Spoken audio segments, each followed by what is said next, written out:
Thank you, everybody, for joining us for Crossing Boundaries Concert Series Volume 12, celebrating Ostad Mohammad-Reza Shajarian. This is our first concert of the year and our first effort to share with you through video. And even though it's a first time and we're not here in the room together, we really hope that you could feel our love, that you could feel in some way that our hearts are joined and that we are with you. So I'm Christopher Pelham, and I am the director of CRS Center for Remembering and Sharing, and the producer of this concert series, as well as the co-organizer of the CRS Sufi community, under the leadership of Sufi dance artist LÄLE SAYOKO, who is also the curator of this program, and our spiritual leader, CRS founder, Gaston Kasaki. And with me is our musical artist, Kamyar Arsani. Hi, Kamyar. Hello, Chris. Salam. Hello with to me everybody. By the magic of Zoom. Great to see you. Yes. Thankful for the connections that human beings have made in a positive way. It's you know, we filming this, you know, a couple of weeks after we filmed the concert, and for most of us, that was the first time to be in the room together. You know, since yes. I think in the, you know, maybe since January, or I can't remember if we had a class in February. Kamyar is also our teacher. Probably January. We were just about January to celebrate the Persian New Year, you know, when this started, the pandemic, and we had to cancel at the very last minute. We had planned this big concert. It was going to be catered, and you know, we're inviting all the Persian community in New York, and the next thing we know, we're locked in our rooms. Right. In the chaos.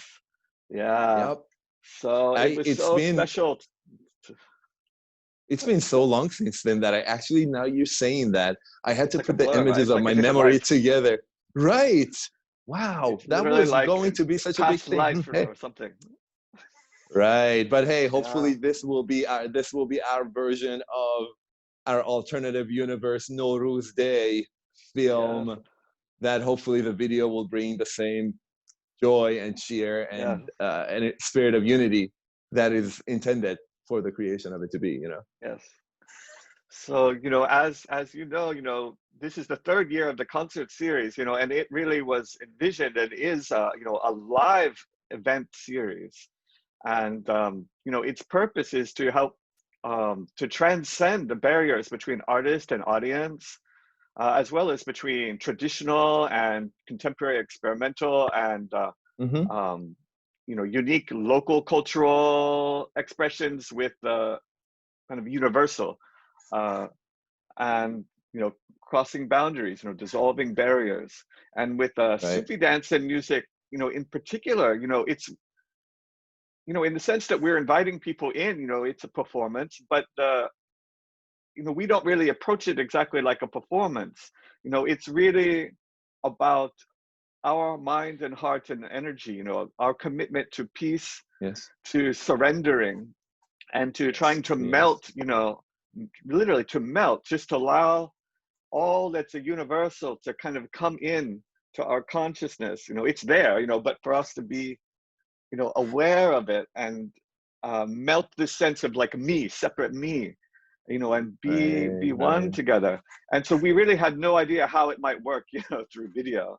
Right. I guess that's the part of the wording where you are giving through the heart, and the other hand, the left hand, you're just giving. And I think that's the performance part of it. I think when you look at it, that it's just directly, just like when an artist is sweating on the stage when they're performing music or acting in a theatrical moment, and you're crying and you feel the sweat on your face right in front of the audience. I think that's the unique part of the live version. At the same time, you're right, it's so powerful and spiritual that it's just like when the 11th century poets started saying, where even if you're in jail physically, your mind has the power of flying out of that room and flying anywhere in the universe, float with any stars you want. And it's not just words and just artistic words, it's actuality. It's quantum physics proven scientifically that we have the butterfly effect power. So that's the hope, you know, that's the praying, where this video will be a part of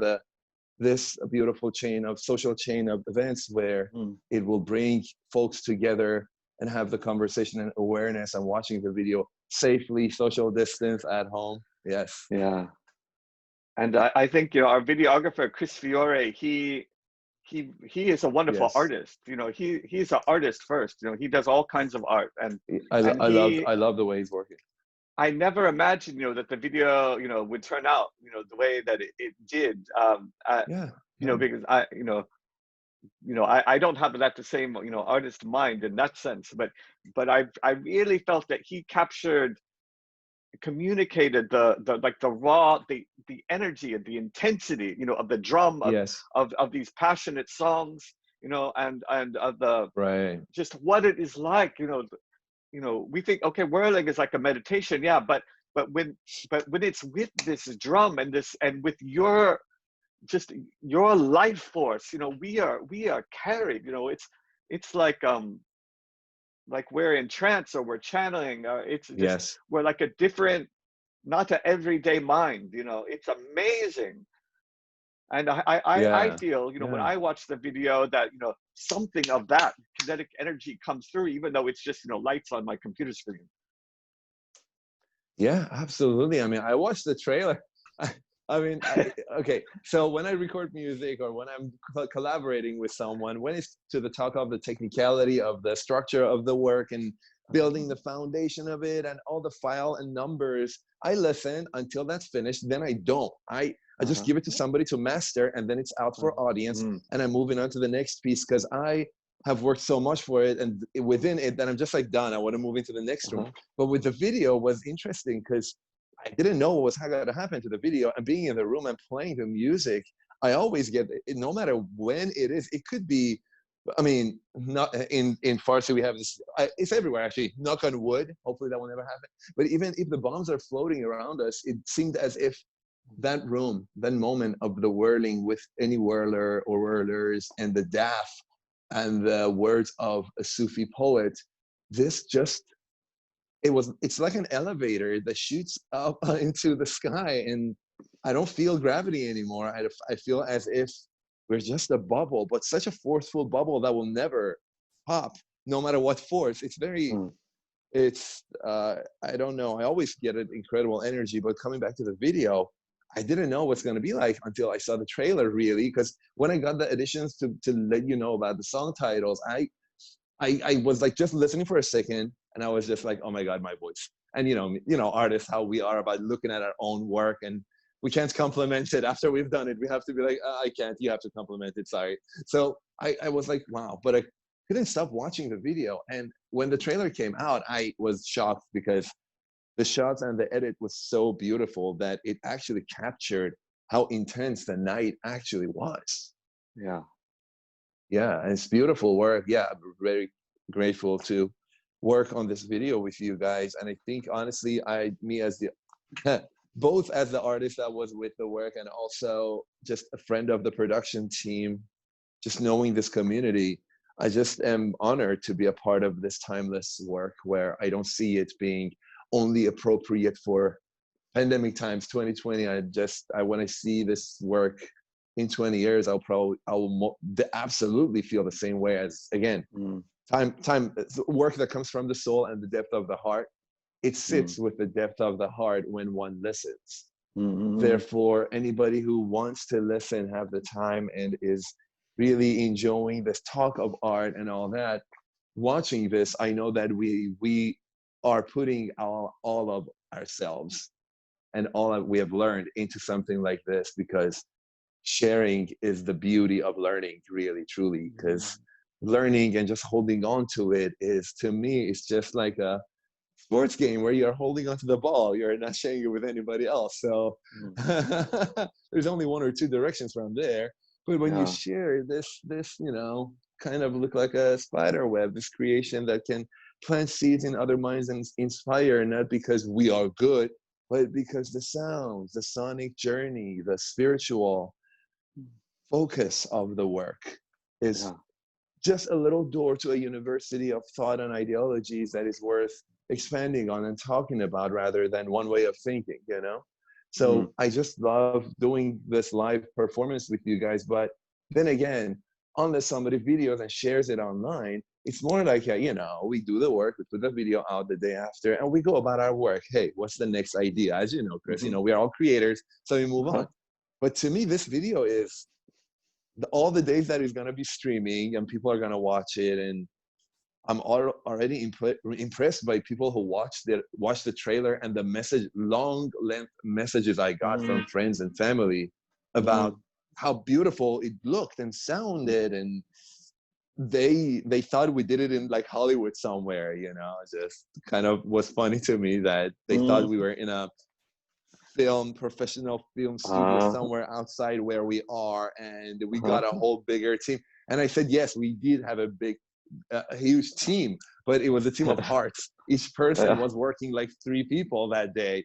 And it was funny to speak of. No, we had a class, actually, we did a master class in the park earlier that day. And then we went to the studio and socially distanced everybody. The result of COVID was negative. Everybody was aware of that. We took the temperatures. We stood aside. We all had masks on, as you can see in the video. And I loved how the edit includes the mask moments, even though artistically I might think, oh, without the mask, obviously because social distance, but having the mask on brings you to the moment, to what is now, not just, oh, let's dream together to the dreamland. No, let's bring the dream to the reality, because the reality is we have to wear masks now. And we have to, because it's that safest, healthiest way of living. So therefore we all have to follow that, and we were following that. It was altogether was kind of like a touring around the country in one day for me as the artist, as a musician, you know. So I'm thankful for that experience, and I'm looking forward to people watching the full video. Yeah, this is very much, you know, guerrilla style, and you know, as artists, you know, there's all different kinds of ways to approach, you know, art, but you know, a lot of us, we tend to be kind of detail oriented and want to control, you know, everything and have no distraction. But, you know, part of a Sufi philosophy really is to accept everything, you know, don't respond with fear or irritation to anything. Yes. That doesn't mean you can't take action, and, you know, you can change things, you know, but, you know, we're not trying to control, we're trying to join. And at first, you know, the first dancer that we filmed, you know, Francisco, you know, he said, "Oh, I want to wear my mask," and I'm like, "Oh, you know, we're all apart. You know, we don't need to wear a mask on the camera." But you know, we realized, oh, you know, that was a right choice, you know, for him. Absolutely. And we don't need to be afraid of showing that. We don't need to be afraid of showing messiness in the room, because in this case, we're trying to capture the reality of the experience.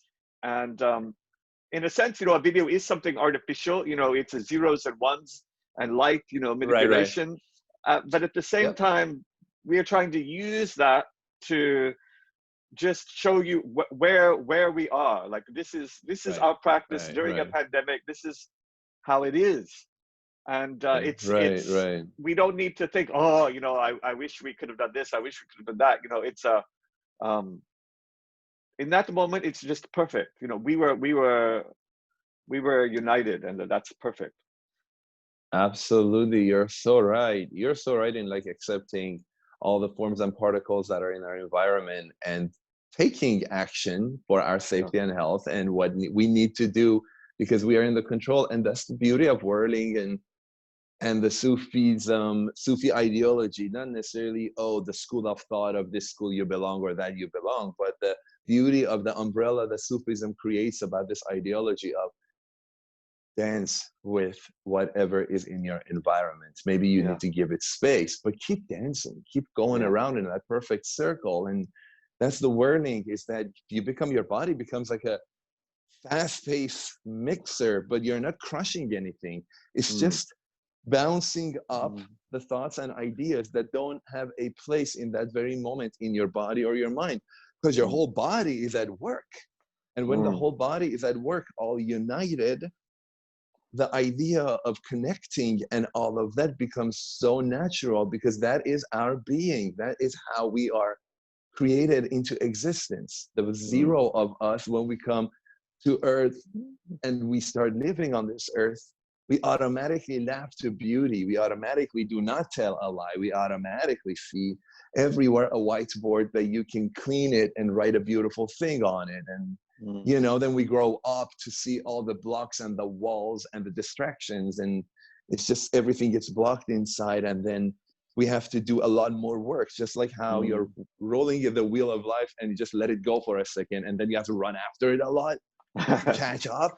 Yeah. And I think the beauty of this video, as you said, yes, the body of it has to have the balance of technicality of it, detail orienting, focusing on those parts. At the very same time, it is the work of art that balances the nature and reality and gives it the vein of the flowing thoughts. And when every whirler was whirling, it seemed that night that every person was bringing their own universe into a universe. It was massive. It was a massive, beautiful night. And that is translated through the video, watching it, you know, sitting and watching it, you know. That's the beauty of this work that we did, because to me, art has become, unfortunately, in the capitalism within countries that follow that ideology a lot in the economic way, is that it's only a museum exhibit. You walk through, you paid for it, you take a photo, you walk out. The day after, you show to your friends, you put it on social media. The week after, you move on because you've gone to other museums because you love art. And that's beautiful, magnificent. But one thing about it is the idea of art is sitting with it, dancing with it, even standing with it, not standing and going away from it.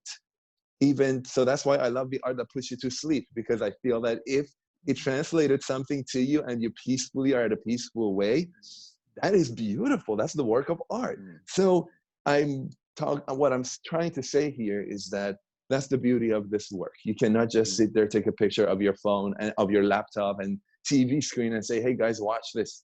No, the only way to enjoy this art is to sit with it, share it with others while it's happening.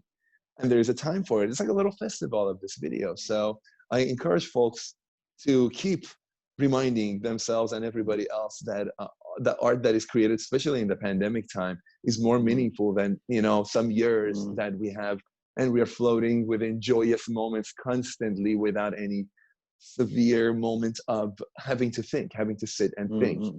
And while we are sitting and thinking now, let's encourage ourselves and others in sharing the beauty of what art is and what art does, because that is our surviving, quote unquote, weapon in getting through these tall grass and the muddy lands of distractions, you know.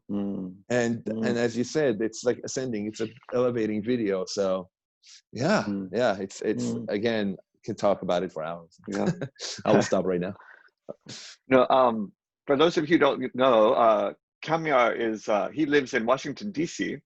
and he's been coming up the last I lost track, more than a year, 2 years, whatever it is. I think, you know, like a couple years. 2017. You know, like every month or so, 18. And he's, you know, teaching us a number of the people in our community how to play the daf, which is this, you know, frame drum with rings inside it. That's an ancient, many thousands of years old, you know, from Persia. And then about every other month, you know, he's been having the concert here.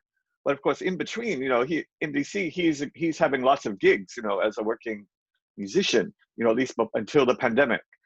And so if you don't know, you know, this is a really, really hard time for artists, especially performing artists, because there is very little opportunity to make money and to be with you know, I don't like to use the word fans, you know, but you know, friends, the people who like to share the music, you know, to share the work. And you know, it's tough, you know, we're limitless creative beings, you know, so you know, we can do other things, but when you spend years and years and years, you know, honing a particular you know, talent and voice, you know, and you know that this is what you are meant to do. You know, it's really tough. Right. And I know, Kamyar, you have released some albums during this time. Are they available on Bandcamp? How can we find your pandemic recordings? Yes, they are. So when you type my name and put Bandcamp next to my name, or put Spotify next to my name, or iTunes, or any online platform, you can find my music on any online platform you're looking for it.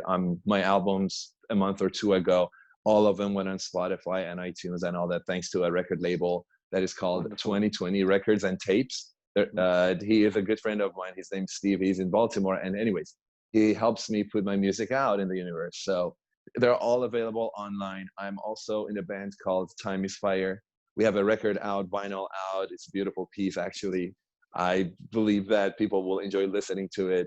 With a joke, I always say, it's Sufi punk music, loud with distortion and guitars and bass. So anybody who wants to dance, experimental, it's a good band to do that with. Time is Fire, and the record is called In Pieces. All the information can be found once you start following me on Instagram and Bandcamp. You will have all the info. And yes, during this times, it was, I put out a lot of albums out because to me, it seemed like a perfect time that, well, I started recording more seriously the first day of the pandemic shutdown, the 2 weeks and a half lockdown.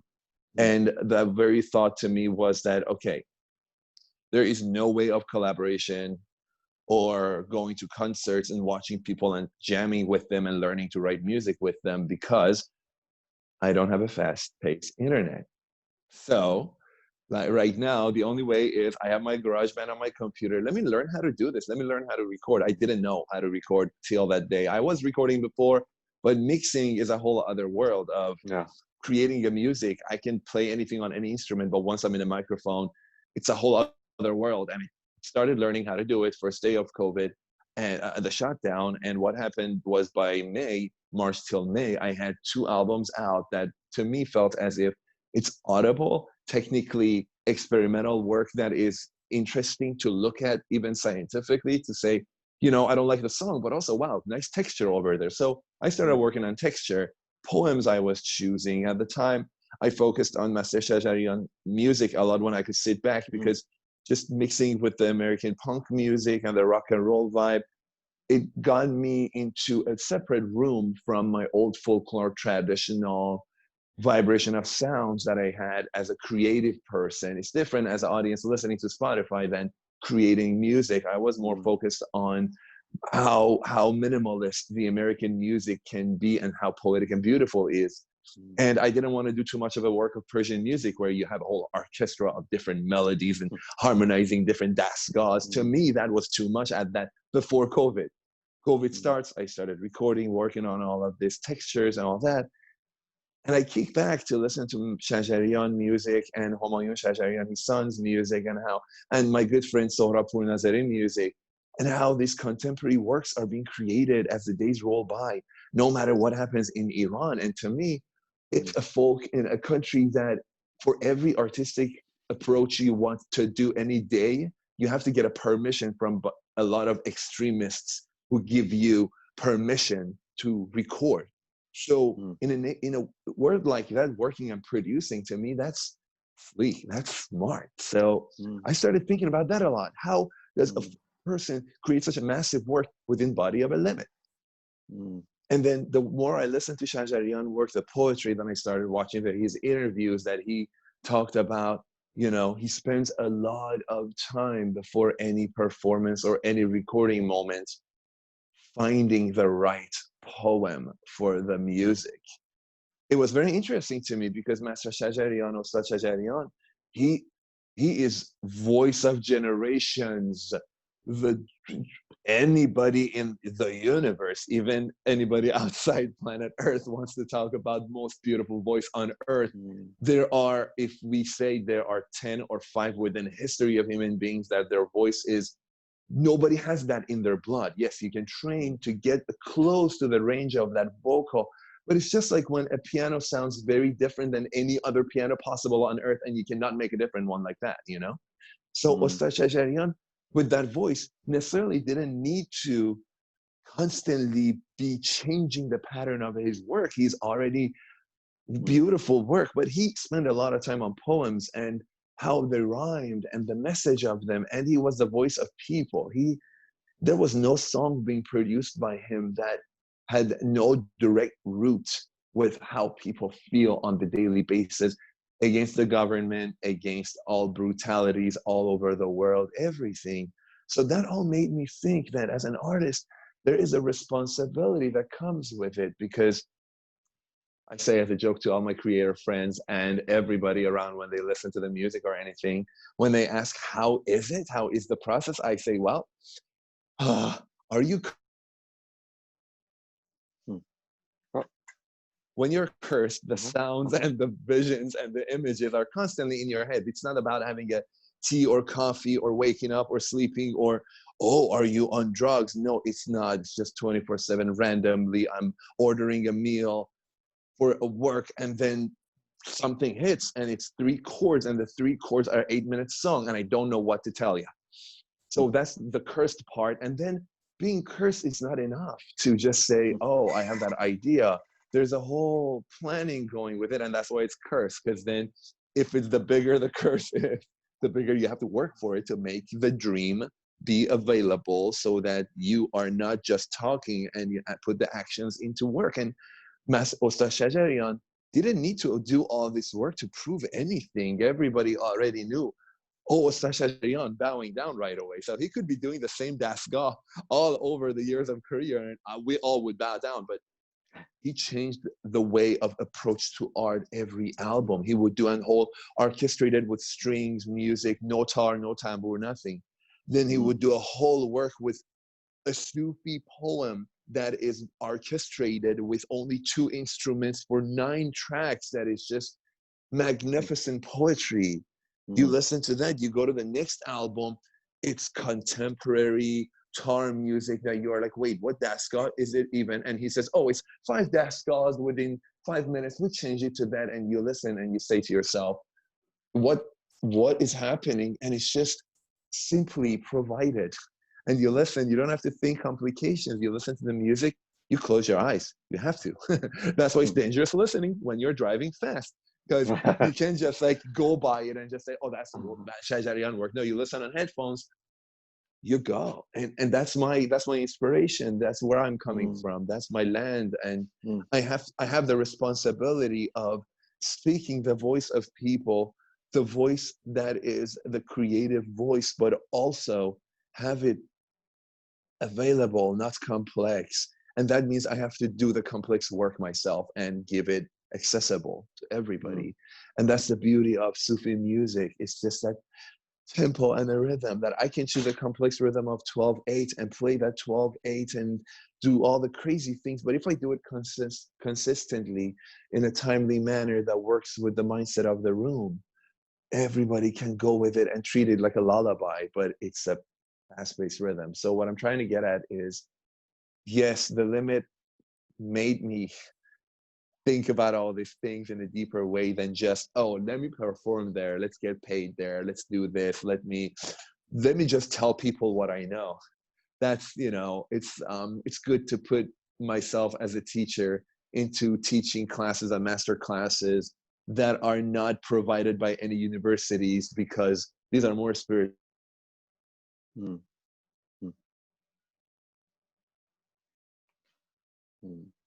Oh. Are we back? Probably the internet just wobbled a little. Oh yeah, can you see me? Okay. Sorry. Yeah, now you're back again. I can hear you again. Okay, sorry. It might be my internet is unstable for a moment. Life. So what one thing I'm getting as I'm listening to this is for us in America, Rumi, we just say, the name Rumi, he is the best-selling poet, in America. This 12th century, Islamic scholar who became a mystic and a poet. And largely thanks to Coleman Barks' translations. Coleman Barks doesn't even read Persian, but he's a great poet. you know, and his they read like someone has said, you know, like Allen Ginsberg, you know, like they're like a beat, you know, there's not really a lot of like Islam in them, but there's like this universal spirit, you know, and love, you know, that everyone can relate to. But that, you know, and that's great, you know, but when we look at some of the other translations, like there was just a book of translations of poems that had not really come out in English by our friends Brad Gooch and Maria Mortaz, where, you know, they read Persian, you know, and they are, you know, Mariam is an Iranian poet, you know, and Brad is really studied. Beautiful.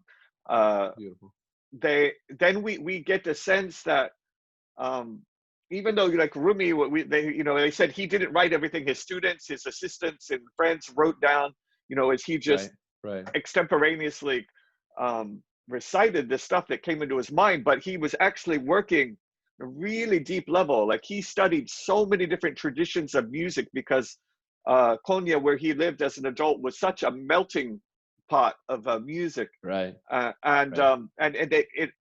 So his poetry is a rhythmically sophisticated, and his imagery borrows on a lot of things that are frequently images in Persian poetry preceding him, or possibly in Arabic, you know, in some other traditions, but also like the ideas are really well thought out. It's not casual at all, and Islam is you know, you cannot take it out, you know, really. Well, I'm bringing this up because I'm saying I'm hearing though that Ostad, he doesn't just approach it as like, oh, you know, we can do whatever we want, you know, this is just, you know, beautiful and free. Like he's really bringing a really sophisticated, mature artist mind to it, compositionally, and, you know, in terms of you know, metaphor and idea and themes. So a great artist working with, you know, not only Rumi though, we have to say Hafiz and, you know, contemporary poets, and but a great artist working with other great artists, you know, so it's really a living tradition. But at the same time, as you mentioned, you know, he was a voice of the people. Yes. And as you know, Sufis traditionally will kind of welcome all kinds of people, you know, they're not in the business of being so judgmental, even if they are sort of strict in some other ways, you know, pure. But so was this work of Ostad under the current Iranian regime, you know, which is very controlling and strict and sort of fundamentalist, you know, was his fame enough to give him freedom to bring this into the world, or was it regarded as sort of dangerous and threatening to the government? I guess I should start the answer with the story Ostad Shajarian, Mohammad-Reza Shajarian himself shared in an interview. I think the interview goes back to 1960s. Somebody asked him, like, you know, how does music and art, you know, help with protesting? You know, like, yes, of course, you talk about protesting, and your music is protest, but that's the label you give it. How does a music become protesting music, different than other songs? And then he says, Barbad, which is who is a character in Shahnameh. This is an old story. I'm not going to take the time of interview with the whole story. But anyways, this is a little section of a story that he mentioned. He says, Barbad, in Shahnameh, Barbad, this character who wanted to tell the king that, hey, buddy, listen, this lashkar, or this attack you're about to do, is going to harm us more than them. And the king at the time was not having any negative suggestions. He would just like kick you out of the palace. So Barbad says, all right. He puts his words into music. He brings the tar out and he just plays the tar in front of the king and sings literally, hey, do not bring out because our people will die and I don't want our people to die. But when he sings it, the king, he starts singing the song back because the melody was so catchy, and the king didn't care for anybody. So he didn't think about the words. He would just recite it as he's going in his room to order the attack. Shah says, wait, was he talking about me? He turns around to Barbad and says, Barbad, was this me? Barbad says, oh, no, I would never, ever say that to a king. No, it's your no, you go do what you want. And Barbad leaves.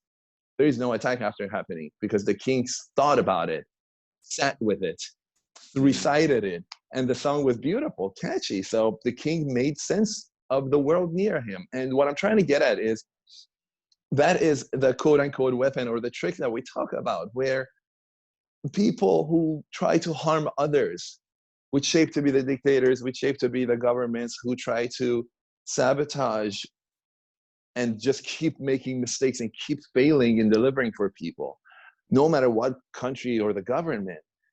That's the beauty of art in that moment, is that you can, because that person who does that, they're ignoring some facts, obviously. They're not thinking about a lot of things, and they're distracted with rage. When somebody's distracted with rage, you laugh at them, or you show them laughter, or you show them the total opposite of what they're thinking. They either say, whoa, what is that? And they pay attention, or they just want to mock it and make fun of it. So they will mimic it back to you, to make fun of you. Both scenarios lead into them, the person being within the form of your art and having to respond and react to your art, but they can't speak because it's an artistic approach. So they have to think about how to deliver the response. So Ostad Shajarian used this every album, every time he chose any poems, just like Maulana Jalaluddin Muhammad Balkhi did. Every poem, every poet we talk about, all these poets have been in jail at their time. All these jails were created for political minded and intelligent folks when there was a dictator, Osmani king, or some sort of dictator person, just like, right now they are the mullahs directing Iran. Trump was the president of the United States. Oh, it feels good to say was, haha. But anyways, just opening a parenthesis over there. But generally speaking, when art is coming from the soul and is thought about and planned perfectly and clearly, that's where the business scientific part comes in. That is not, art is not just free floating and jamming in the bedroom. No. That's just learning, performing, delivering, recording, producing for others. That needs to be planned. Team of souls. Takes a community to lift a work, massive work. Just like whirling, you do need the skirt, you do need the space, you need the tariqat, the learning for years. You need to sing, you need to play the instrument. All these things come together. It takes years of work.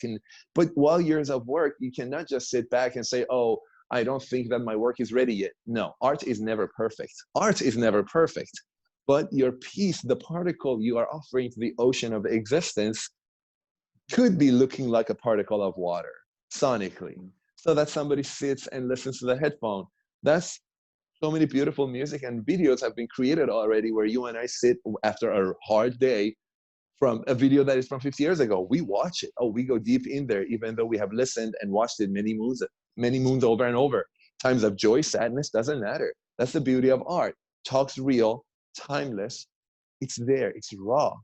Yet it's thought of, it's planned for somebody, with care. I think that's the part that separates surfacial stage prize moments of music, earning paycheck from music, and artists who say, oh no, this is a masterclass for everybody. I'm not charging anything because I want people to play this instrument. So whatever you can afford.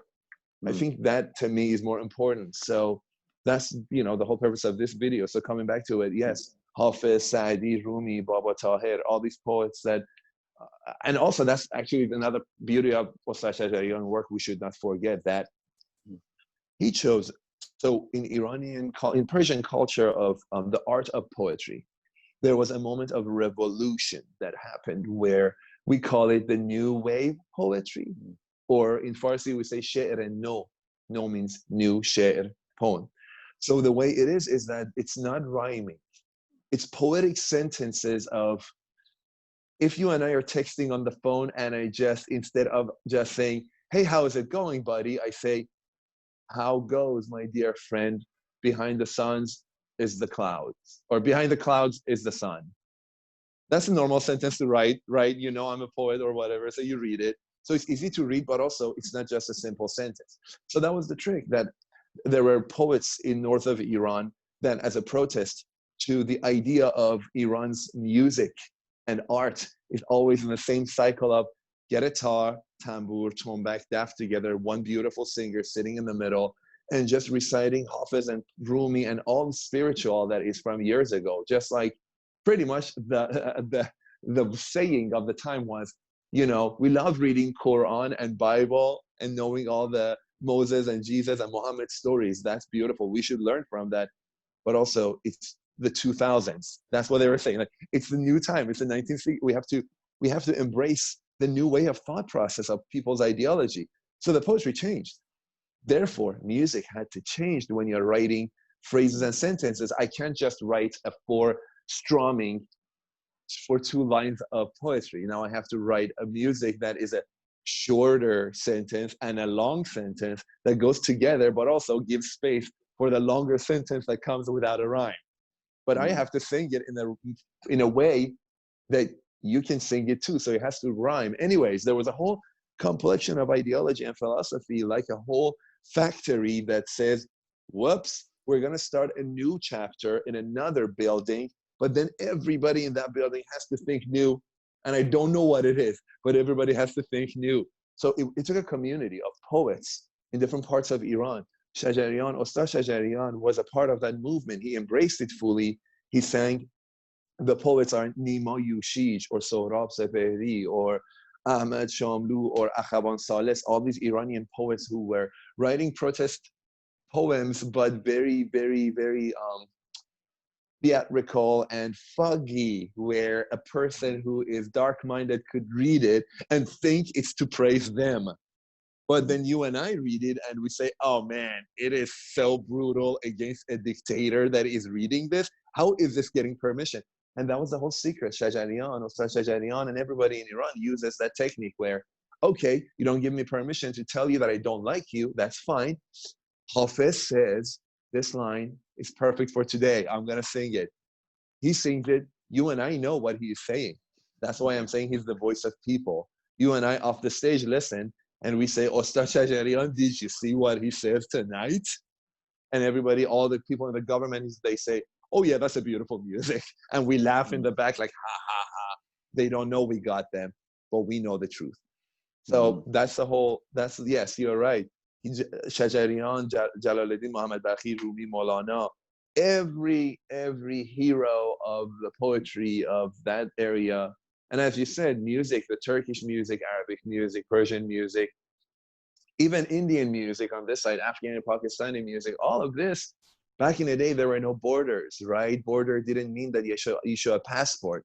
No, you got to the land, you provided services, hopefully they were good people, and then there was land. So you move there, you know? It wasn't more like you have to choose passports and go through officers who, depending on what they ate that day, decide if you pass their country or not.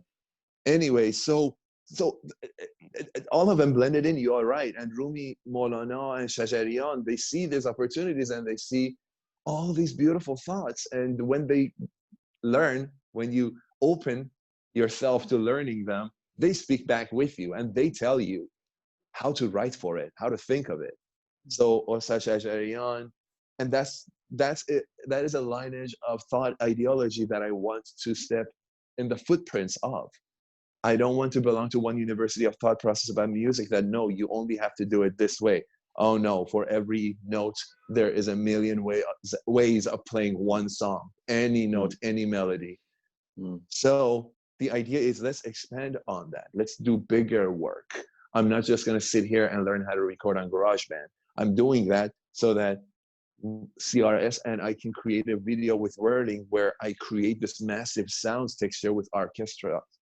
And we go to a mountain and we produce work. So we bring more people involved, get more people in the society involved. So everybody knows that not only new things are happening, but there's no label on it. It's not that, oh, Kamyar and CRS are doing the Sufi work that weekend. No, we are sharing music and visions, and we hope that everybody joins.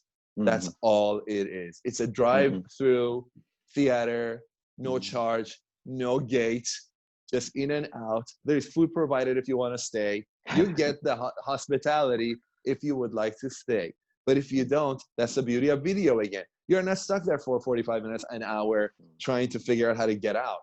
No, it's totally fine.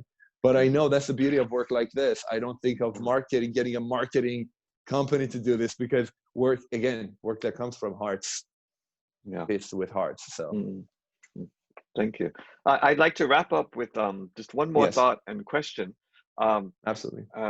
You know, what we have found through our well, really, if you take any kind of dance classes or musical instrument, you know, classes or training, you know, you find that, you know, as long as you're thinking about, oh, you know, where should my fingers go? Where should my feet go? You know, what should my body do?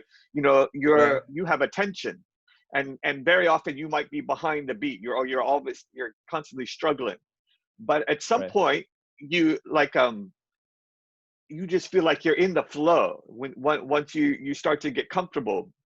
And at first you may be in and out of the flow, and oh, you know, today I can't be in the flow at all, you know, but you stop thinking, you know, and you're just, it's like it's carrying you. You are danced, you know, you are played, the DAF is playing you. Beautifully said. Absolutely. Yes. And then, you know, we have the experience, you know, I'm not thinking anymore. Then it becomes, you know, kind of transcendent, because here I am, like I'm alive. I'm not just experiencing something, but I'm also sharing something, but without thinking. And I just feel present. I feel present, expansive, free, and that that is the experience of the, you know, the Sufi teachers and the Sufi life, or, you know, any other kind of you know, spiritual teacher is just trying to model and share. But, you know, we don't have to think, oh, like I'm doing a spiritual thing. You know, if you just you could wash dishes, you know, without thinking, and just be completely content, you know, and you're enjoying the water and the feeling, you know, of the textures or whatever, and you could be, you know, in a mystical experience. So this just segue to the fact that you know, you have been our DAF teacher, and you come and play, and then we dance, and you don't dance, and you know, we are learning to play, but, you know, for us it's still pretty mechanical for the most part. But yesterday, you and LÄLE SAYOKO kind of switched roles, and she taught you beginning of whirling, and and as I was thinking about that, I watched the beginning of the video, and I saw when you start to play, your eyes rolled back in your head, and it was just white. And I thought, oh my God, like you are just like immediately into some kind of trance state. And so what was the experience of whirling like for you? At first we feel really dizzy sometimes, until we let go. Right. I think the best way to explain it was just like learning DAF, just like learning how to run a marathon, just learning how to live in America, just like learning how to live in Iran, just like learning English. Any learning. In Sufism, there's a word in Farsi and Arabic, we say tariqat, which means the journey. Start and the finish is not the journey. It's the dot before journey starts and the dot after journey ends, right? Journey is the learning, the pushing, the falling, the failures that you cover in a learning process in a circle where they're in your basket, and that basket goes with you forever. DAF doesn't go with me everywhere I go, but all the knowledge from learning how to play the DAF from young age with an amazing master taught me a lot about life. Whirling yesterday was this new dimension of existence that is not that complex in the words, in its form, but the word and vocabulary. I honestly, that's why I took a deep breath when I wanted to respond to that. I don't think there's, it probably will take me like, after many years, okay, I think like in 2 years when we speak, I will be whirling fast and all that. Hopefully 3 years, maybe 2 years. I don't know. But anyways, yesterday the process was, I met up with Now I call her Master Sayoko, Master LÄLE Sayoko, and it's an honor to have her as my master. She's such a wonderful teacher. Just want to share that real quick because I can't tell you what I think. Okay, one short paragraph would be the way my body felt was as if I became a mixer, that the blades inside are not crushing anything or cutting any seeds or extras. They were bouncing them back, placing them in the appropriate space of mind and body, and letting them know that stay in the line patiently, you will be approached, obviously. And everything was at peace of movement and fast pace. And what started was that I started just following the sound of the dap that she was playing around the room, and we have a limited space. So it was interesting that I got to do this for 20 minutes from the moment that I actually got to start whirling. And within the 20 minutes, she kept pushing me spiritually. Kamyar, sing. Where's your voice? Kamyar, sing. By the 20th minute that I just dropped myself to the floor, put my head on my hand, she came to me trying to protect me, and I just responded right away without even thinking about saying anything, because I was thinking, well, I'm not feeling bad. And I said, I am so feeling good right now, Sayoko. Thank you. Let me sit for a second. And I said all of this with the same pace of word that I thought, what did I just say? And I came up with this smile of free smile of, wow, what was it? And now again, I have to practice it every day to get back there. So I think this is the journey. It's the tariqat. It's the learning that you learn from a free spirit training process. And I'm very excited because my dream is to be whirling, playing daf, singing, chanting with a community of whirlers in a big room, just like it was like the Mevlevis were doing with Rumi's, Maulana's poetry. Maulana would walk in as the master, just whirl, and he was whirling to another master, Shams Tabrizi, the invisible, the universe. And we whirl with that energy, and that's my dream, so I want to make action towards it with a community of folks, and I'm so honored to know you guys and be creating with you. And on this tariqat, we will hopefully learn together and create and produce more together. Beautiful. I can't wait. Yes, me too. So yeah, it was great yesterday, and I'm gonna teach you guys more dap. You're gonna teach me more whirling, and who knows, in 2 or 3 years, people in DC and New York can expect something massively mesmerizing. Beautiful. Thank you so much, Kamyar. Thank you. Thank you so much. Thank you. So again, everybody. Please check out Kamyar's work on Bandcamp or Spotify or iTunes. And until the next whirl and the next beat of the drum. Yes. Just one more thing real quick. Yes. استاد شجریان همیشه در میان ما زنده هستند و زنده خواهند بود، چون زنده ما رو نگه می‌دارن با موسیقیشون. Ostad Shajarian is alive, will always be alive among us, even his body, because he has created so much work that we can spend days dancing with him every day and be in the world of mehr or unconditional love. Sending my regards to his family, sending my regards to every Iranian, every American, everybody in the world. Stay safe. Love you all. Bless you. Thank you.